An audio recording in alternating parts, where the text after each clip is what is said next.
দক্ষিণী চলচ্চিত্রের আকাশে এক জ্বলজ্বলে নক্ষত্র জোসেফ বিজয় চন্দ্রশেখর 3 দশকেরও বেশি সময় ধরে থালাপতি উপাধিতে রাজত্ব করেছেন সিনেমায়।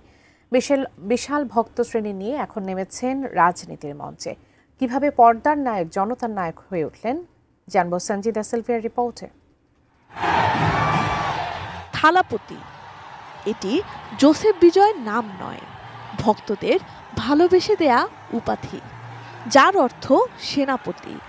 তার বেশিরভাগ সিনেমার চরিত্রগুলো দুর্নীতি এবং রাজনৈতিক অন্যায়ের বিরুদ্ধে সোচ্চার হওয়ার, যা দর্শকদের বিশেষত তরুণ প্রজন্মকে গভীরভাবে প্রভাবিত করেছে। 2000-এর দশকের শুরু থেকেই বিজয়ের ভক্ত সংগঠন সক্রিয় রাজনৈতিক জনসেবায় যুক্ত হয়।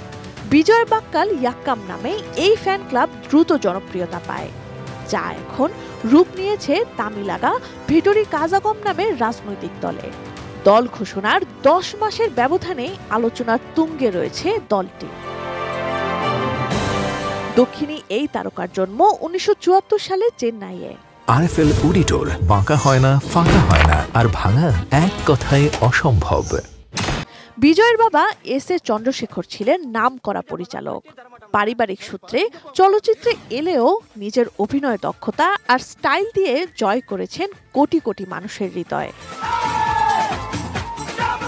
সুপারস্টার রজনীকান্তের ভক্ত বিজয় 18 বছর বয়সে নায়ক হিসেবে আবির্ভাব করেন। 2000-এর দশকের শুরু থেকে একের পর এক হিট সিনেমা উপহার দিয়ে পরিচিতি পান ইলায়া থালাপতি বা তরুণ কমান্ডার হিসেবে।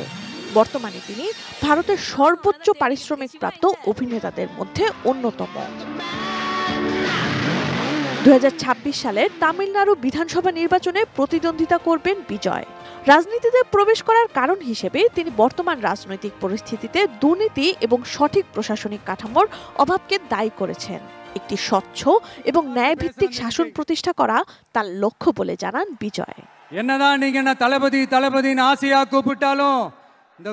জনসভার ডাক দিলে দূর দূরান্ত থেকে লক্ষাধিক মানুষ বিজয়কে এক নজর দেখতে ছুটে আসেন।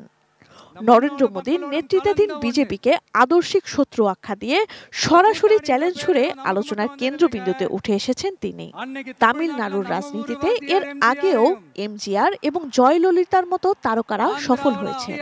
এখন দেখার পালা, রূপালী পর্দার এই থালাপতি কি বাস্তবের রাজনীতিতেও থালাপতি হতে পারবেন? সময়ের সাথে সাথেই সেই উত্তর মিলবে। Sanjida Sylvia, desk report, ATN news.